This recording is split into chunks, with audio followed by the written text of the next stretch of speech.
Catus Maximus here, this time with a little review of a vintage JCPenney 8-piece socket set. They actually call it a 9-piece, but the box is one of the pieces. Always annoying when they do that. 3/8 through 13/16 and 16 increments. Back when JCPenney used to sell tools and actually other more worthy stuff rather than just being a clothing store. And interestingly, the smaller sockets are shorter, all the way up through the 1/2 inch, and then the 9/16 is more of a mid-size, and then the 4 larger ones are all the same size. Now it appears that these longer ones were the more, I should say, standard length for a Deepwell socket. However, it seems that it's some companies, and to this day this is still a relative standard, some companies will do the smaller sockets as being shorter Deepwells, where the larger sockets are actually a little bit longer. And some sets, they're just all the same size, from the smallest to the largest. My critique about this set is it's kind of odd to include a 13/16, although that could be used for, say, spark plugs. Would have rather seen a 5/16 through 3/4 inch. A little late now, to tell you the truth. They did rivet a little plastic JCPenney logo. I suspect these are probably from the 80s. Not sure who really made them, but they are American made. We can see that the chrome isn't super deep. We can, I mean, JCPenney's hand tools, maybe except for their screwdrivers, which are Stanley 100s, JCPenney's hand tools weren't as good as Montgomery Ward's or Sears Craftsman. Not by a huge margin, but they definitely were cheaper made.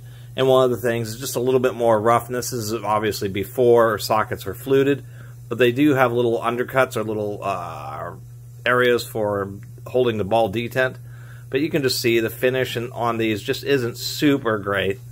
If we compare to more modern sockets, which have like really deep lustrous chrome, we can just see how this one, even though these have been rolling around in a metal box, we can just see that it's just not quite as nice. I guess the one good point about these JCPenneys is they did try to get, or whoever made them, at least size them decently. And they all seem to be consistent.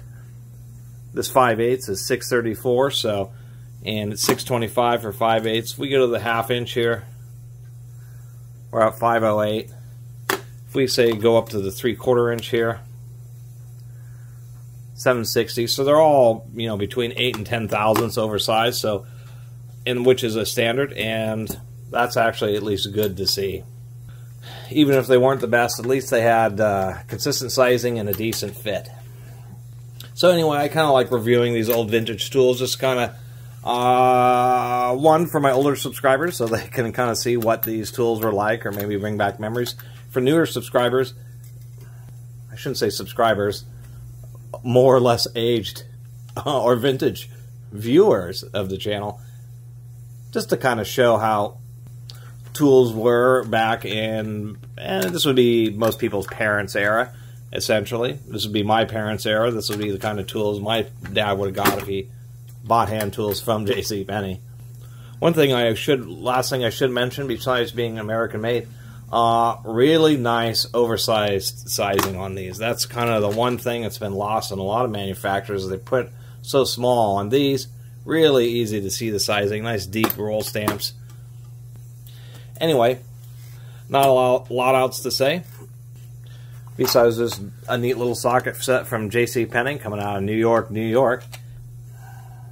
The only thing I find odd is this is a 3006 socket set, and what we have, and I'm not sure what the RET is. And maybe somebody can tell me what the RET is, because we have an obvious catalog number, but that catalog number is different from the RET number, whatever that is. I don't know if that means retention. And, you know, a little cheesy that they just used a sticker for the top of the box. Obviously, you know, it was a rebrand. And they saved a few cents from, you know, stamping the lid, which they instead spent on riveting a JCPenney logo in there. So anyway, if you ever see these online, maybe, you know, Craigslist, Classifieds, or something like that, I would definitely pass up on these unless you just want some extra junkyard sockets or something like that, ones that you beat on, because they really aren't particularly nice compared to the whole library of different brands that were available both before before JCPenney was selling tools, during this era, and of course afterwards. Anyway, I really appreciate everybody who's been watching and subscribing, and if you haven't subscribed, please do. Till next time, Catus, Maximus out.